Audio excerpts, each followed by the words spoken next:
না না না আমি আমি গান গাবো।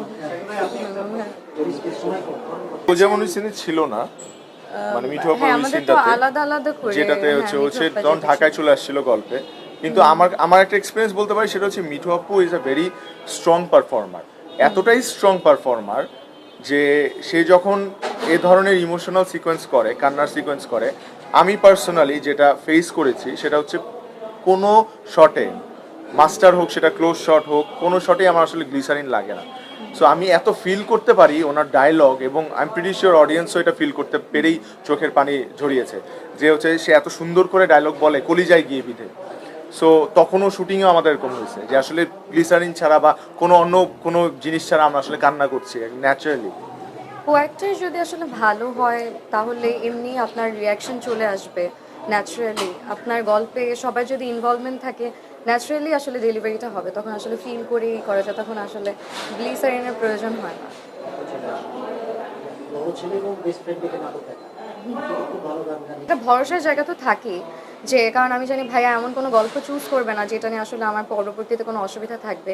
বাট আমার মনে হয় ইন্ডিভিজুয়ালি আমাদের প্রত্যেকটা আর্টিস্টেরই উচিত গল্পটা স্ক্যানিং করে পুরোপুরি স্ক্রিপ্টটা পড়ে তারপরে আসলে ডেটটা মিলানো, সে যেই হোক না কেন, যেই আর্টিস্টই হোক না কেন। ওইটা ভিডিওটা ভাইরাল হয়েছে পুরা ফেসবুক জুড়ে। কিন্তু একটা জিনিস বলা হয় না, সেটা একটা নাটকের সিকোয়েন্সের জন্য আসলে পাগল সেজেছিল। সো ওই নাটকের নাম হচ্ছে বাতাসের ফুল, ডিরেক্টরের নাম ঈশান। সো ওটা কদিন পরেই রিলিজ পাবে ইনশাল্লাহ।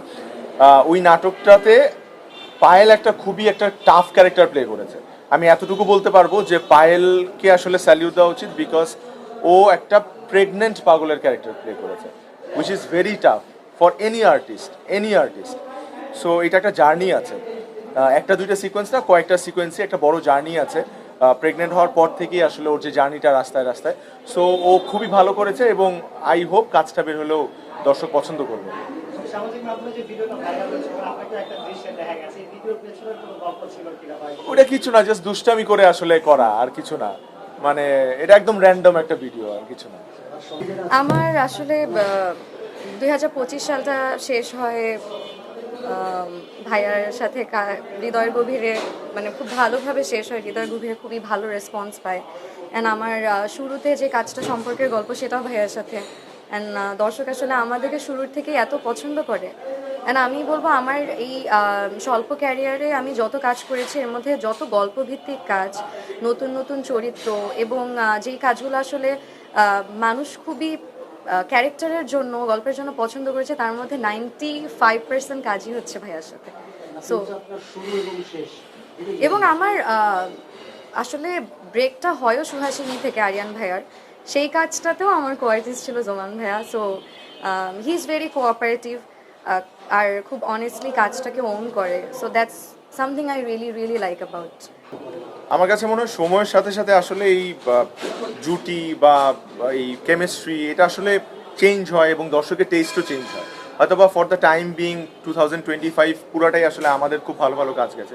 যেমন ও অনেকগুলো কাজের নাম বললো, এবং বছরের শেষটা হয়েছে একসাথে, বছরের শুরুটা হয়েছে একটা খুব সুন্দর কাজ দিয়ে, আবার বছরের মাঝেও তোমাদের গল্প দিয়ে কিন্তু আমাদের আবার খুব সুন্দরই। সো আমি বলবো, ও যেটা বলতে চাচ্ছিল যে আসলে আমরা যতগুলাই কাজ করেছি সবগুলা কাজই মানে খুবই স্পেশাল, খুব সুন্দর সুন্দর কাজ। যেমন আমার একটা খুব পছন্দের কাজ, আমি জানি না ও অ্যাগ্রি করবে কিনা, আরিয়ান ভাইয়ের ভেতরে বাহিরে, ওইটা খুবই স্পেশাল একটা কাজ। এক জীবন একটা কাজ করেছিলাম আমরা। সো এরকম অনেক কাজ যেগুলো খুব স্পেশাল আসলে, কিন্তু খুব আমরা খুব মন দিয়ে করেছি। আরেকটা জিনিস মনে হয় কি ভাইয়া, যে একটা জুটি পপুলার তো হওয়াটা আছেই, কিন্তু পপুলারিটিটা ধরে রেখে কাজের মান বজায় রাখাটা খুব ডিফিকাল্ট। বাট এই দিক থেকে আসলে জোমান ভাইয়া খুবই সিনসিয়ার, যে একটা কাজ ভালো গেল, নেক্সট কাজটা যেন এর থেকে বেটার হয়, কারণ দর্শকের একটা আপনার থেকে এক্সপেকটেশন থাকে যে ওরা তো সবসময় ভালো কাজই করে, তো সামনের কাজগুলো যেন ইকুয়ালি ভালো হয়।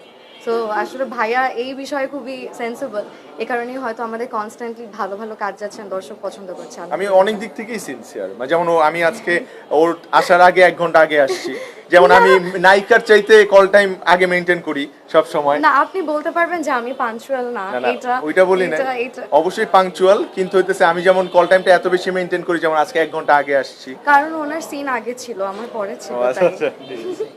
ভাইয়া আসলে আর কোথায় কোথায় শুনছেন? আপনি তো কাছ থেকে থাকেন। গল্প গল্পের আসলে গ্রাফটা বোঝার ক্ষেত্রে খুব সিনসিয়ার। আর উনি আসলে শুধু, আমরা তো আসলে হয় কি নিজের চরিত্র নিয়েই বেশি ভাবি, নিজের চরিত্রটাই আগে দেখি গল্প পড়ার সময়, কিন্তু উনি একটা সিনে ওনার খুব ভালো হলো, উনি খুব ভালো করে করলো, বাট উনি সবসময় চায় যেন আমি ইকুয়ালি ভালো করি। কারণ একটা সিন তখনই ভালো হয় যখন দুজনের আসলে সমান পেসে আসলে পারফর্মটা করা যায়। যেমন ওভারঅল প্রজেক্টও আসলে মানে Project ও সবাই তখন যখন work ভালো করে। পারফর্ম করে তখনই আসলে একটা প্রজেক্ট খুব সাকসেসফুল হয় এবং দর্শকপ্রিয়তা পায়। যেমন আমি বলি, যেমন হৃদয় গভীরে যখন ওর ক্যারেক্টারটা আমি শুনছি ফার্স্টে, সো ওর ক্যারেক্টারের ডেপথ অনেক বেশি ছিল, কিন্তু আমার কাছে মনে হয়েছে যে ও ওখানে অ্যাক্টিং করতে পারবে ওকে যদি স্কোপটা দেওয়া হয়। সো ডিরেক্টর ওই স্কোপটা দিছে ওকে, এবং আমার কাছেও মনে হয়েছে আমার জায়গা থেকে আমার ওকে যতটুকু সাপোর্ট দেওয়া লাগে আমি করছি। এই কারণে হয়তো বা কাজটা এত সুন্দর হয়েছে, ও অনেক বেশি প্রশংসা পেয়েছে। একটু ব্রেক নিয়ে নিন।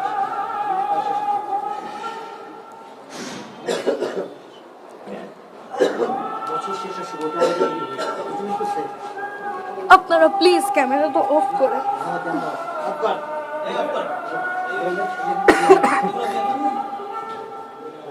আমি যদি তহকির